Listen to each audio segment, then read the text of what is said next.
আকাশবাণী আগরতলা স্থানীয় সংবাদ পড়ছি কৃষ্ণধন দেবনাথ। নীতি আয়োগের পক্ষ থেকে দ্বিতীয় পর্যায়ে 2023-24 অর্থ বছরের জন্য উত্তর পূর্বের রাজ্যগুলোতে জেলাগত সুস্থায়ী বিকাশ লক্ষ্যমাত্রা সূচক সংক্রান্ত প্রতিবেদন প্রকাশ করা হয়েছে।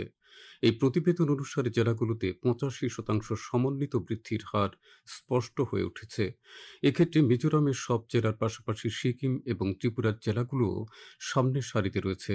মুখ্যমন্ত্রী অধ্যাপক ডাক্তার মানিক সাহা গতকাল সামাজিক মাধ্যমে জানিয়েছেন, এসডিজি সূচকে এই অর্থ বছরে ত্রিপুরা 3টি জেলা উল্লেখযোগ্য সাফল্য অর্জন করেছে। সূচক অনুসারে তৃতীয় স্থানে গোমতী, পঞ্চম স্থানে পশ্চিম এবং সপ্তম স্থানে দক্ষিণ জেলা রয়েছে। প্রধানমন্ত্রী নরেন্দ্র মোদী বলেছেন, ব্রাজিলে তাঁর রিও ডি জেনেরিও সফর খুবই ফলপ্রসূ হয়েছে। সামাজিক মাধ্যমে তিনি বলেছেন, ব্রিক্স শীর্ষ সম্মেলনে বিস্তারিত আলোচনা হয়েছে। তিনি ব্রাজিলের রাষ্ট্রপতি এবং ব্রাজিল সরকারকে তাদের ব্রিক্স সভাপতিত্বের মাধ্যমে এই প্ল্যাটফর্মটিকে আরও কার্যকর করার জন্য প্রশংসা করেছেন। এদিকে 5 দেশ সফর শেষে শেষ পর্যায়ে প্রধানমন্ত্রী আজ নামিবিয়ার উইন্ডহোকে পৌঁছবেন। সফরকালে প্রধানমন্ত্রী নামিবিয়ার রাষ্ট্রপতি নেতম্বু নন্দী নদাইতোয়ার সঙ্গে দ্বিপাক্ষিক আলোচনা করবেন। 17 দফা দাবির ভিত্তিতে আজ দেশব্যাপী সাধারণ ধর্মঘটের ডাক দিয়েছে কেন্দ্রীয় 10টি ট্রেড ইউনিয়ন। 4টি শ্রম কোড বাতিল করা, পুরনো পেনশন স্কিম পুনর্বহাল করা, বিদ্যুৎ সংশোধনী বিল বাতিল করা সহ বিভিন্ন দাবিতে এই ধর্মঘটের ডাক দেওয়া হয়েছে। এদিকে রাজ্য সরকারের সাধারণ প্রশাসন বিভাগ থেকে এক নির্দেশনামায় জানানো হয়েছে, আজ ধর্মঘটের দিন রাজ্য সরকারের অধীনে থাকা সমস্ত অফিস এবং সরকার অধিকৃত সংস্থা স্বাভাবিকভাবে কাজ করবে। আজ বিভিন্ন অফিসে কর্মচারীদের উপস্থিতির বিষয়ে একটি রিপোর্ট দুপুর 12টার মধ্যে সাধারণ প্রশাসন বিভাগে পাঠানোর জন্য সমস্ত দপ্তর প্রধানকে বলা হয়েছে। রাজ্যে এখনো পর্যন্ত এই ধর্মঘটের তেমন কোনো প্রভাব লক্ষ্য করা যায়নি। যানবাহন চলাচল স্বাভাবিক পরিলক্ষিত হচ্ছে। দুদিনের টানা বৃষ্টিতে দক্ষিণ জেলায় বন্যা পরিস্থিতি তৈরি হয়েছে। মুহুরীপুরে ভূমিধসের কারণে বন্ধ হয়ে পড়েছে জোলাইবাড়ি বিরোনিয়া 108-এর বি জাতীয় মহাসড়ক। বিকল্প পথে ছোট যানবাহন চলাচল করছে। বিরোনিয়ায় মুহুরী নদীর জল নামলেও বিপদসীমার ওপর দিয়ে বইছে।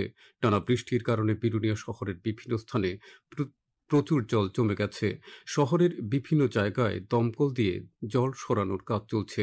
শহর এবং এর বাইরে বিভিন্ন এলাকায় গভীর রাত পর্যন্ত খোলা হয়েছে 7টি আশ্রয় শিবির। শান্তির বাজারেও 4টি আশ্রয় শিবির খোলা হয়েছে। আশ্রয় নিয়েছেন মোট 583 জন দুর্গত মানুষ। প্রশাসন সূত্রে জানা গেছে, দক্ষিণ জেলার অন্য মহকুমায়ও জলের স্তর নামতে শুরু করেছে। পুরান আগরতলার ঐতিহ্যবাহী খার্চি পূজার গতকাল ছিল 6ষ্ঠ দিন।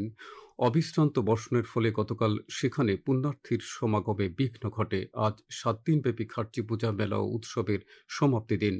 সমাপ্তি অনুষ্ঠানে উপস্থিত থাকবেন সমবায় মন্ত্রী শুক্লাচরণ নোয়াদিয়া, সাংসদ রাজীব ভট্টাচার্য, আগরতলা পুর নিগমের মেয়র দীপক মজুমদার প্রমুখ। উত্তর পূর্বাঞ্চল পরিষদ এনইসি ত্রিপুরার বিভিন্ন উন্নয়ন প্রকল্পের জন্য 14 কোটি 22 লক্ষ টাকা প্রদান করেছে। সম্প্রতি শিলংয়ে এনইসির সচিব সতীন্দ্র কুমার ভাল্লার পৌরোহিত্যে ত্রিপুরা সরকারের পরিকল্পনা দপ্তরের আধিকারিক এবং এনইসি সচিবালয়ের বিভিন্ন বিভাগের কর্মকর্তাদের এক বৈঠকে এই তথ্য জানানো হয়।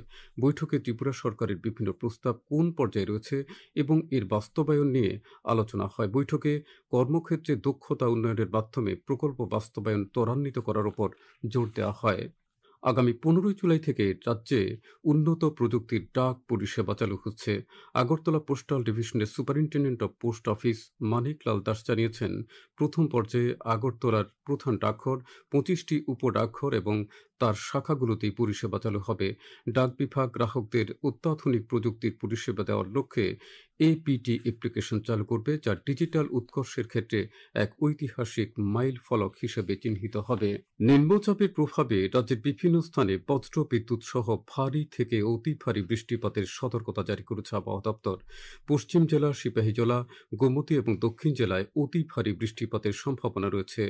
রাজ্যে আজ সকাল 5:30 পর্যন্ত বৃষ্টিপাত হয়েছে 31.8 মিলিমিটার। আজ দিনের সর্বোচ্চ তাপমাত্রা 30 ডিগ্রি সেলসিয়াসের কাছাকাছি থাকবে। স্থানীয় সংবাদ এখনকার মতো শেষ হলো। পরবর্তী বাংলা স্থানীয় সংবাদ প্রচারিত হবে আজ সন্ধ্যায় 7:55 মিনিটে।